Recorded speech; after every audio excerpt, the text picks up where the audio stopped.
Olá, tudo bem com você? Que alegria voltar aqui no meu canal para mais um torpedo de número 21. E olha, gente, a última vez que eu vi, já estava com 2.921 assinantes ou inscritos aqui no meu canal. E eu fico muito grato e peço que você continue se inscrevendo. Você que não está inscrito ainda no canal, se inscreva e compartilhe esses vídeos com as pessoas que você ama, tá bom? Quero chegar até o final desse mês com 3.000 inscritos e eu conto com você, tá bom? E eu quero agradecer muito a você por se inscrever no meu canal, sinal de confiança, tá? E eu tenho certeza, tem gente que está me mandando mensagem aí no direct, né, no particular, agradecendo por esses vídeos, quanta coisa tem aprendido da Bíblia, quanta lição, quanta motivação, né, tem acontecido através dessas reflexões. E vamos continuar assim, todo dia um vídeo até o final do ano, nesse projeto maravilhoso chamado Torpedo 365, um torpedo cada dia para o seu coração. Hoje eu começo com o livro do Êxodo. É evidente que eu não estou passando tintim por tintim, todas as lições, todos os textos, né, a Bíblia toda, mas a gente está indo assim nos pontos mais importantes, né? E ao longo do ano a gente vai aprender pelo menos 365 lições aí da palavra de Deus, tá certo? O livro do Êxodo é onde começa a saga do povo hebreu e a sua saída do Egito, por isso que se chama Êxodo. Êxodo significa saída, tá? E o que aconteceu, o que começou a acontecer ali no primeiro capítulo do livro do Êxodo? Começa ali a saga de um dos homens também mais admiráveis da Bíblia, um dos homens mais pacientes da Bíblia, que é Moisés. Tem muita gente que diz que Jó era o homem mais paciente. Jó foi muito resiliente, com certeza, mas, gente, lidar com pessoas como Moisés lidou, ele tirou do Egito em torno de 600.000 homens, fora mulheres e crianças. Imagina o que é liderar sozinho um povo desse, tá? Um povo ainda reclamão, que estava acostumado lá com tanta coisa errada, tanto paganismo, tanta mistura de religiosidades, um povo que não sabia regras básicas de higiene, de saúde. Imagina o que é isso, né? Calcula-se que pelo menos saíram do Egito 2 milhões de pessoas. Imagina você um líder para 2 milhões de pessoas. Às vezes a gente lidera, né, 30, 40 pessoas, já fica estressado. 6, 7 pessoas já fica estressado. Imagine 2 milhões de pessoas todo dia, ó, buzinando aí na sua orelha, né? Reclamando, eu quero voltar para o Egito e tal. Nós vamos ver isso ao longo das nossas reflexões. Mas como que aconteceu a vida, como que começou essa saga aí de Moisés? Moisés já nasceu num momento muito complicado da história hebraica. Por quê? Porque José tinha levado a família dele para o Egito, os irmãos e os pais dele, né, o pai dele, e colocou eles para morarem na melhor terra ali do Egito. Ele era governador e tal, mas só que todos foram envelhecendo. Jacó envelheceu, morreu. No finalzinho do livro do Gênesis conta a história da morte de Jacó. E José, quando também ficou velhinho, ele também morreu, tá? E ele fez um pedido para os filhos, para os netos dele, para o povo dele. Ele disse: olha, vocês vão ficar aqui por muitos anos, mas quando vocês forem embora do Egito, levem os meus ossos com vocês. E de fato a história diz que o povo hebreu começou a crescer ali no Egito, crescer e enriquecer e se expandir em número de pessoas, né? O número dos descendentes de Jacó começou a se expandir muito, e subiu ao trono um homem que se tornou o faraó e que não conheceu José.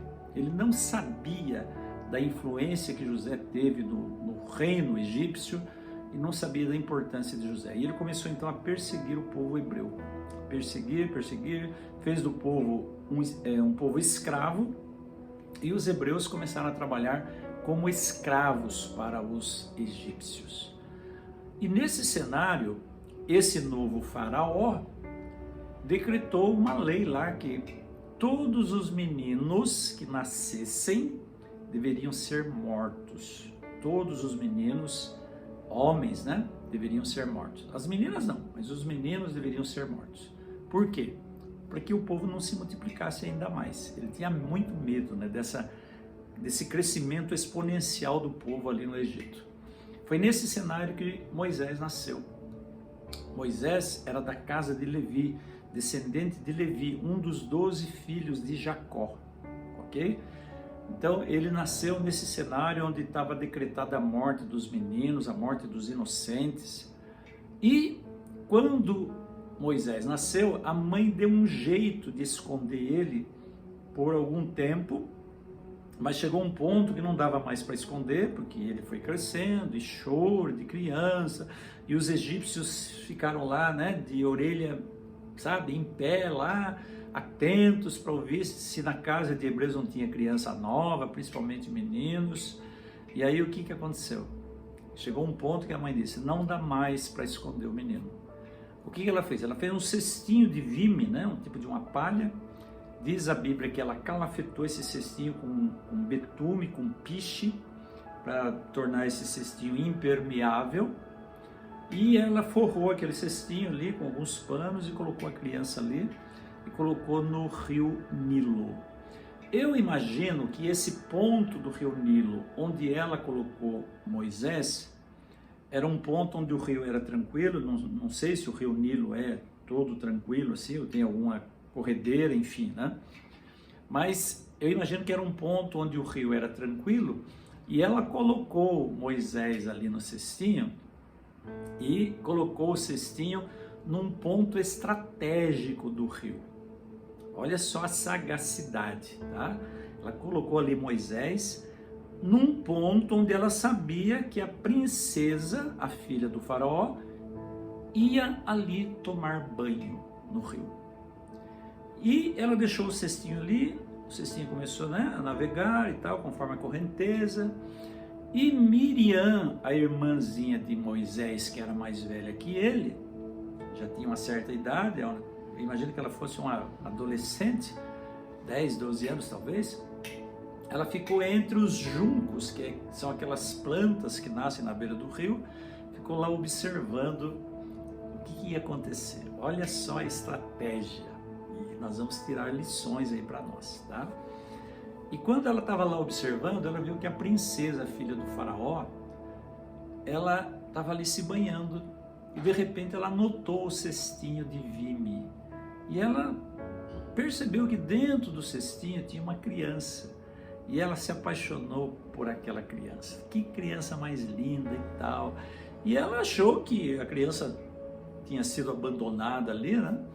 E ela então levou a criança para criar. Só que antes dela levar, propriamente dita, a criança, Miriam, irmã de Moisés, chegou para ela e falou: olha, senhora, se a senhora quiser, eu arrumo uma hebreia para dar de mamar para ele ficar forte. E aí quando ele tiver uma certa idade, ele vai para o palácio. E a princesa notou que era uma boa opção, né? Era uma boa proposta. E ela então permitiu a Miriam que fizesse isso, que arrumasse uma hebreia para dar leite, dar de mamar para o menino, para Moisés. Adivinha quem que ela foi arrumar? A própria mãe dela, que era mãe de Moisés também. Então, a partir dali, a princesa, filha do faraó, pagou para a mãe de Moisés criar Moisés. Isso não é maravilhoso? Deus não transforma, gente, aparentes dificuldades em bênçãos para a vida das pessoas. Só que tem uma coisa, lógico, a Bíblia continua contando a história, e depois de uma certa idade, a mãe de Moisés foi obrigada a entregar Moisés para o palácio, para a princesa, para a filha de Faraó. E tem algumas coisas que eu quero refletir com você nesse relato. Primeira coisa, Deus nos dá inteligência, e com essa inteligência nós podemos bolar planos para nossas vidas. Tem muita gente que fica aí de braço cruzado, pedindo a Deus que tudo caia do céu, que o dinheiro caia do céu, que a saúde caia do céu, que a comida caia do céu, mas Deus dá para você inteligência, sabedoria, para você usar estratégias para ganhar dinheiro, para ter saúde, para ser feliz, certo? Então não adianta ficar assim, de bração cruzado, pedindo, Senhor, faz um milagre na minha vida. Deus faz milagre, mas você tem que correr atrás. Deus faz por você e por mim aquilo que é impossível para a gente fazer. Aquilo que é possível, Ele não faz. Pode ter certeza. Se está na sua mão, se está na sua força, Ele já dá inteligência e sabedoria para você fazer. Então você tem que correr atrás, tá certo? E Ele mostrou isso para nós, Ele mostra isso para nós nesse início aí da saga de Moisés. Quando Miriam ali, a mãe de Moisés, bolaram essa estratégia e deu certo, porque o Senhor ajudou. Então você tem inteligência e sabedoria também dados por Deus, para que a sua vida dê certo. Outra coisa que eu quero refletir com você. Quando você faz planos e coloca na mão de Deus, Deus facilita a sua vida. Como facilitou a vida de Moisés? A palavra Moisés significa aquele que foi retirado do rio, porque ele foi retirado do rio. E aí tem o seguinte, a mãe de Moisés recebeu salário para criar o menino, porque ele já estava sendo criado como filho da filha de Faraó. Então ele já estava sendo criado como um príncipe, né? Só que por conta de dar mamar, ele era um menino hebreu e tal, ele foi criado com a própria mãe dele. É maravilhoso, né? Outro detalhe muito importante. Quando a mãe de Moisés foi obrigada a entregar o menino para a princesa, foi obrigada a se separar do menino, nesse ponto da vida dele, o caráter de Moisés praticamente já estava formado. Porque os ensinamentos sobre Deus, os ensinamentos de moral, de bons costumes, da cultura hebraica, já estava tudo incutido na mente de Moisés. Não é maravilhoso isso? Tanto é que Moisés, ele tinha princípios, ele demonstrou isso depois e nós vamos ver, né, ao longo dos nossos torpedos. Então, gente, eu quero parar por aqui hoje, senão o vídeo fica muito longo, né? Mas o torpedo que eu quero deixar para você hoje, o torpedaço que eu quero deixar para você hoje é esse.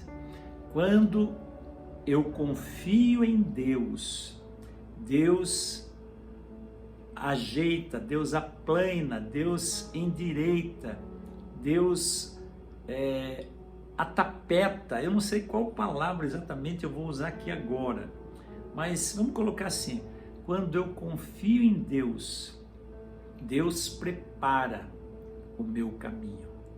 É isso, é isso. Quando eu confio em Deus, Deus prepara o meu caminho. Então, se você confiar em Deus, e fizer a sua parte, Deus vai preparar o seu caminho para que você seja feliz, para que você viva plenamente a sua vida e que você honre a Deus ao longo dos seus dias. Tá bom?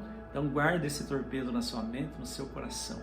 E amanhã eu volto com o torpedo número 22. Um forte abraço para você e até lá.